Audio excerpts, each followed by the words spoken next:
Hey girl gang, it's Dr. Joy here and you are watching Delivering Joy MD TV. Welcome to Well Woman Wednesday. I am so excited about today's show because we've been talking about living your best life in 2023. Well, one of those things that we need to be concerned about is movement. And for about the past 8 months, I've been taking yoga. Yes, yoga. And I have my yoga instructor today. And so we're going to be talking about the benefits of yoga. So make sure you keep watching.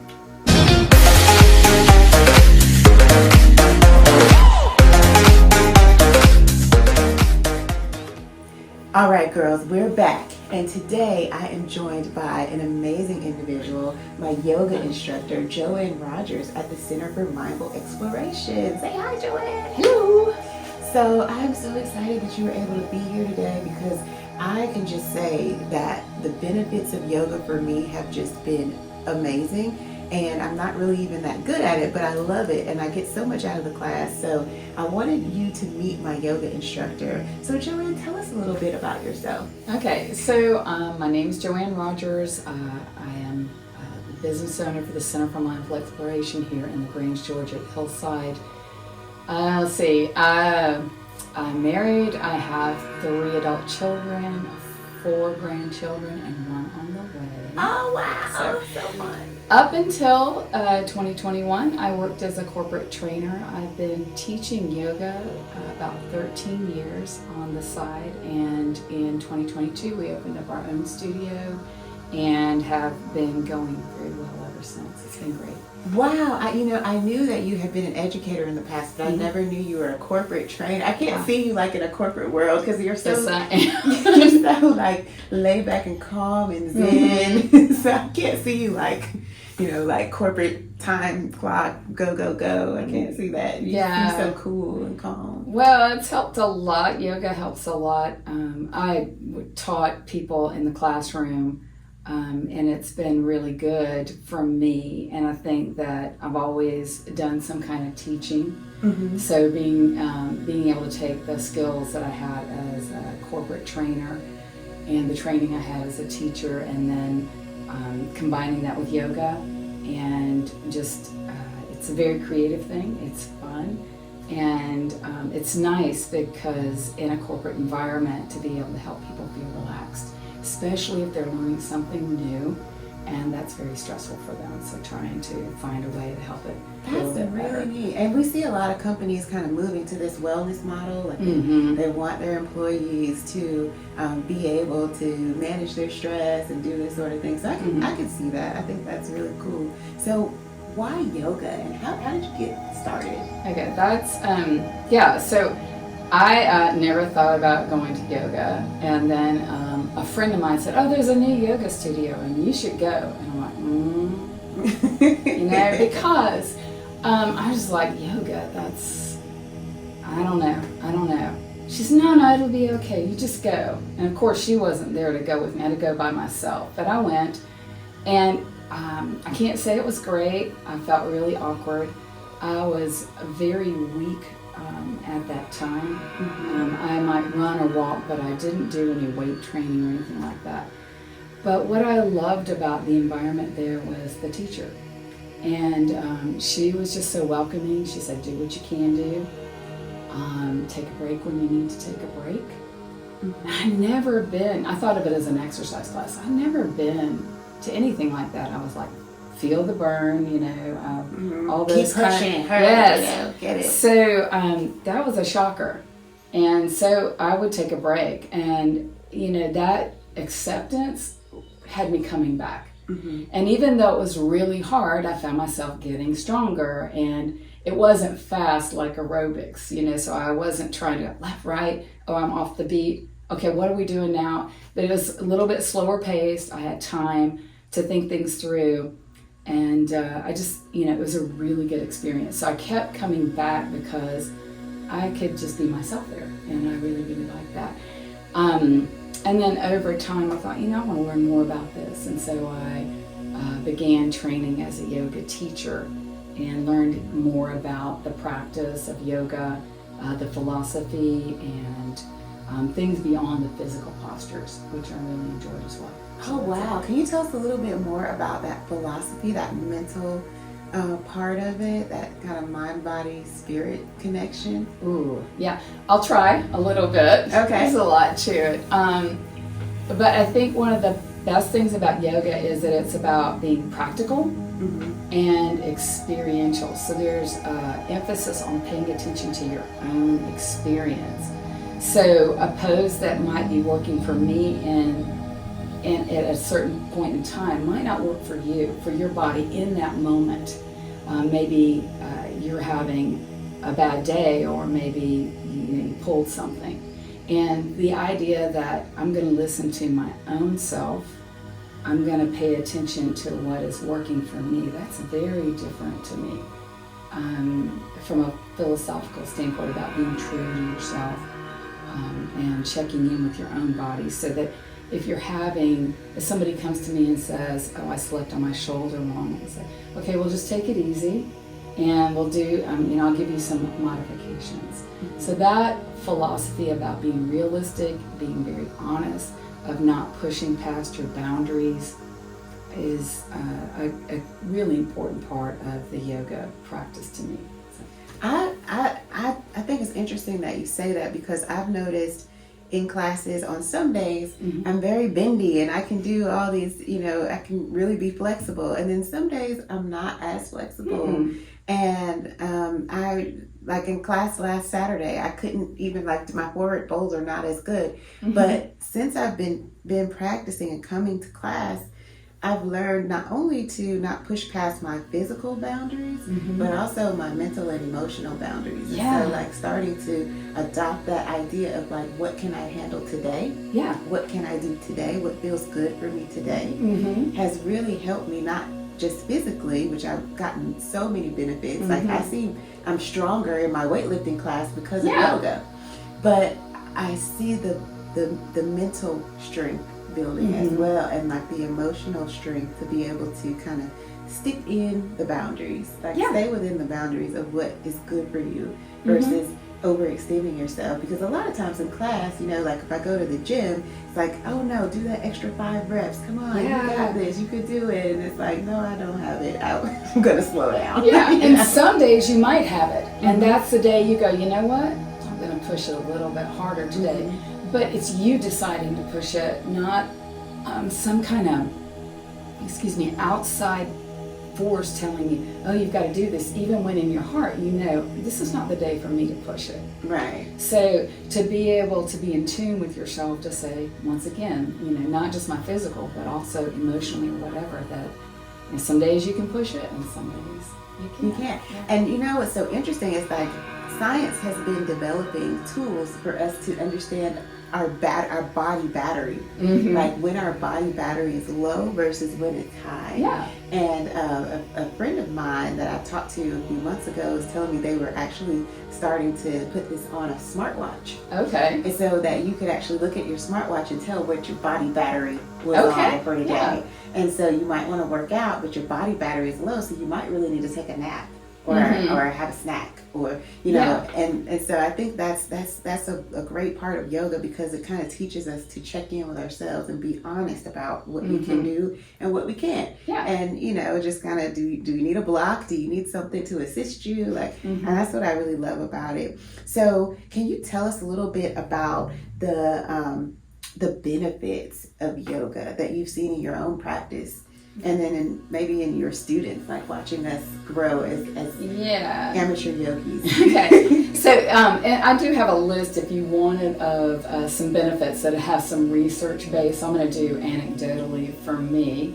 And I actually I wrote this down, so I'm sorry. That's okay. I wanted to make sure, because I wanted to take some time to think it through. So one of the most important things that I learned in the practice of yoga is to listen to myself again. And as we were saying just a minute ago, talking about not just physical, but emotional and things like that.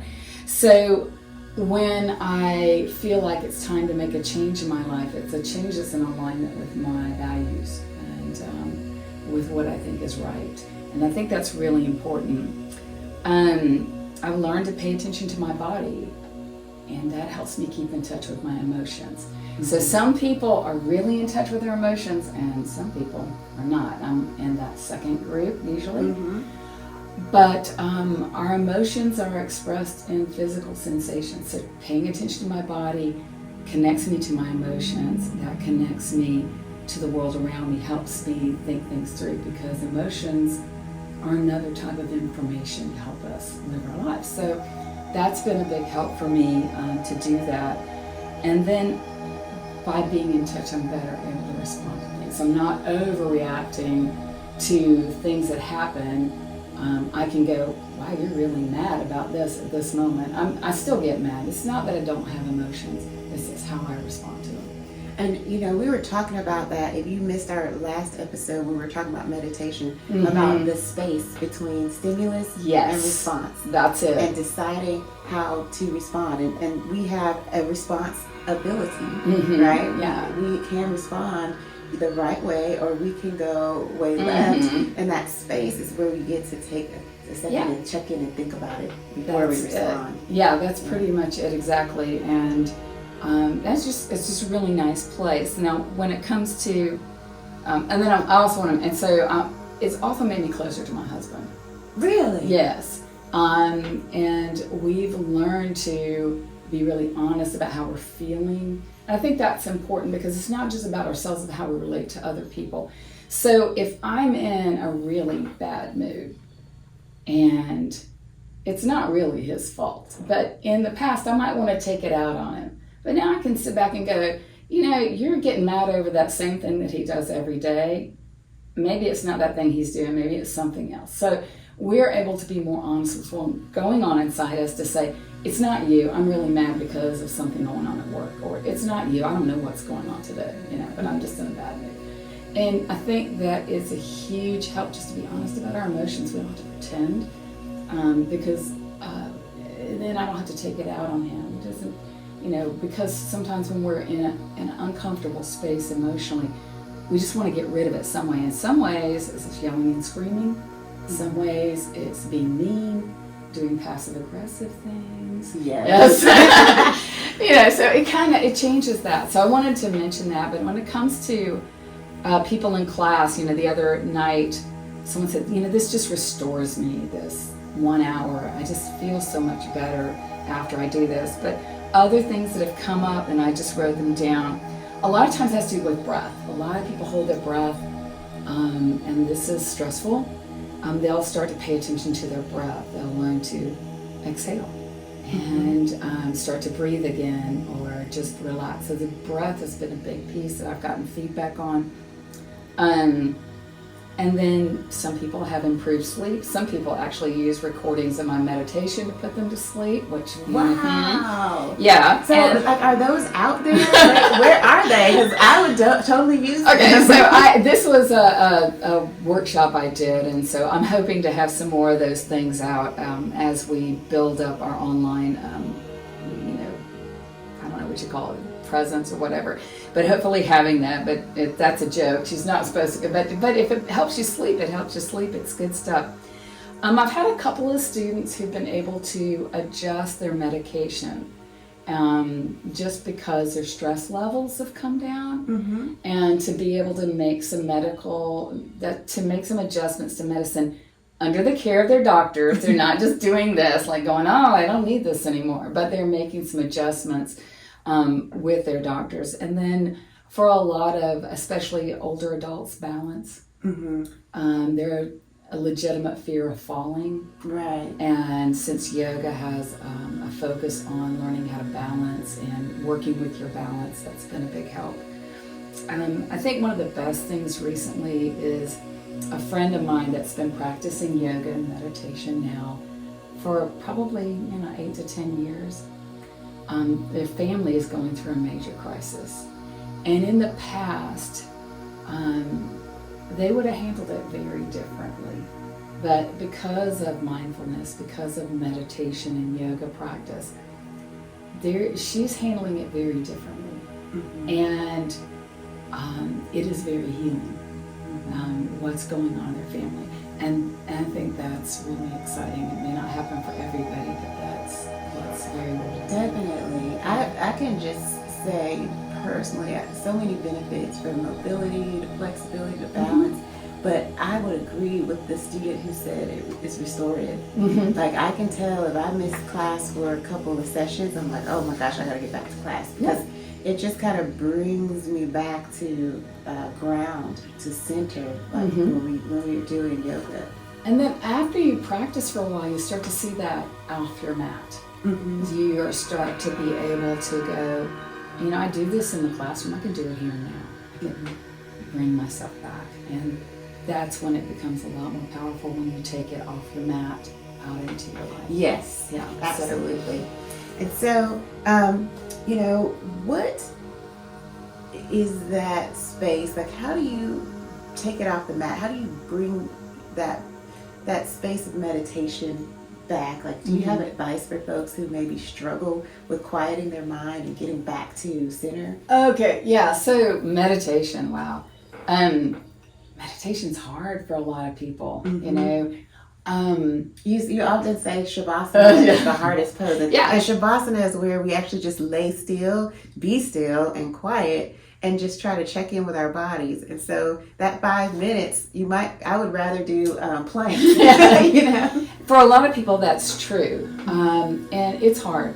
You know, the mind, you know, for me, it's been like a journey of rediscovery. So when I was a little kid, I would color or draw or build a dollhouse or get absorbed in something and really enjoy myself. And then as I became an adult, that went away. So as an adult, what I had to first do was just become aware of all the stuff going on and start to pay attention to the chatter in my mind.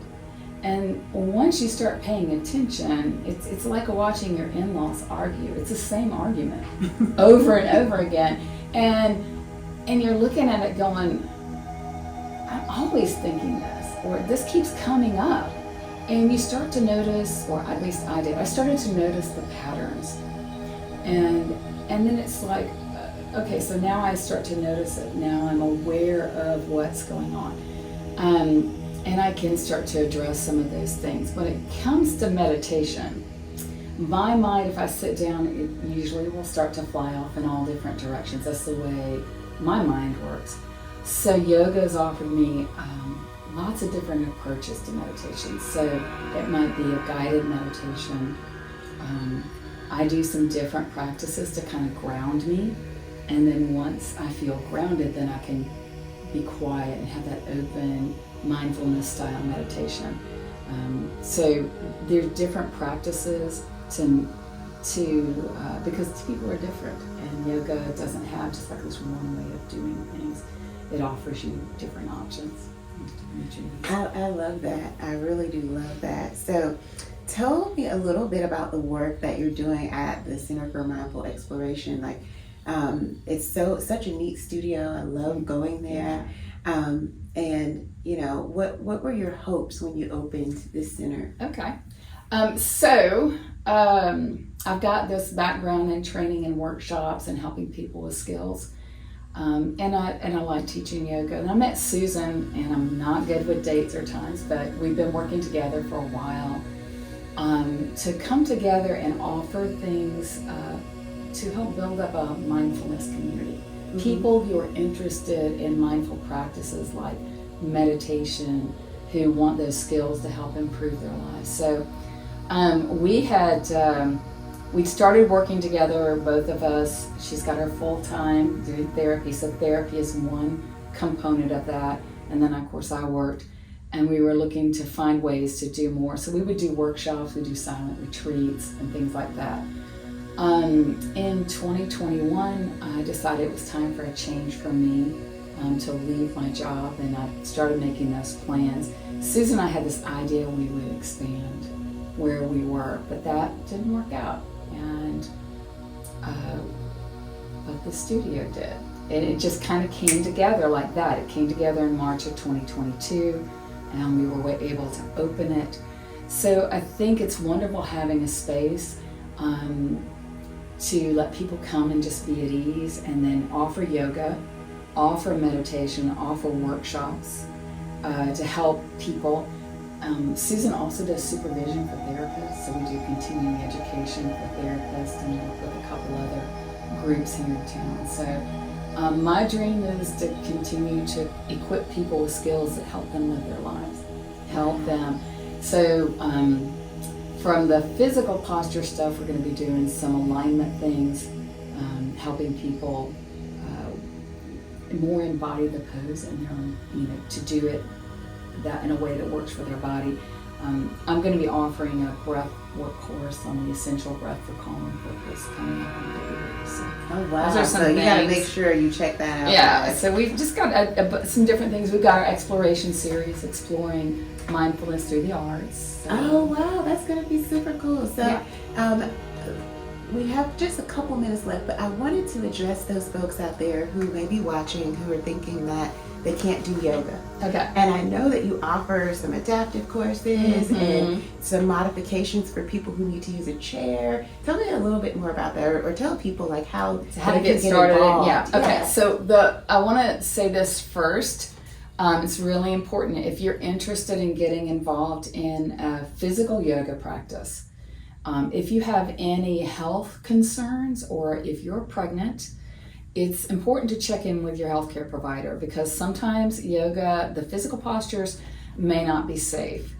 Now, if you can practice yoga and you would like to with some modifications, most teachers can offer you modifications. I offer an adaptive class. We use chairs to help us with support. Some people sit. Some people stand to practice yoga. So if you have a difficulty with balance or you don't want to get down on the floor and put weight on your arms, so we have that adaptive class which we offer a couple times a week in the morning. You can also do private sessions. I do private sessions. The other thing is for meditation, because I do meditative work through pranayama and some yoga nidra, which is a type of meditation. Sometimes people are experiencing mental health issues. Should also check with their healthcare providers before starting a meditation practice, because some meditation practices are not appropriate. So taking care of making sure that you're being safe. But then after that, I would say, get out there and try it. If you can just let go of expectations, let go of worrying too much about how you look, because that's such a pressure on us, and just try it. Listen to yourself, take care of yourself. It helps to have a good teacher. I was lucky to have a great teacher. Try to find somebody that you feel safe with, that you can talk to, and ask for modifications. If the teacher's not listening to you and pushing you past where you need to be, you might want to take a step back and just kind of check in and see, is it okay? There are times where you may not be able to find a yoga practice in person. There are lots of online options. Yes, all kinds of different people. That. Yes. I just was out of town and I was able to tune in and keep up with class. And so I love that you guys offer this. And we have members of our class who practice from home, which is fantastic. So if you're looking to get involved with a yoga practice, Joanne is one of those good teachers that she was just talking about. Thank you. You want to find a great teacher, and I think that's so important. So I am so excited that we got a chance to have this conversation today. What is the one thing that you want to leave with people? Let me think about that for a second. So yoga is very practical, and it turns you back to your own experience, to listen to yourself. Whether that's a physical practice or meditative practice or the way you live your life, to turn back inward and say, is this in line with my values? Is this in line with where my body is today? Is it in line with my emotions are today? So I think that's one of the best things that come out of yoga. So if you can't touch your toes, it doesn't really matter, since that is not the goal. And the goal is being true to yourself, whether it's your physical self, emotional, mental, whatever it is. That's the goal. I love that. Okay. Well, the light in me recognizes and respects the light in you. Namaste. Namaste. Thank you. We'll catch you next time, Girl Gang. Peace.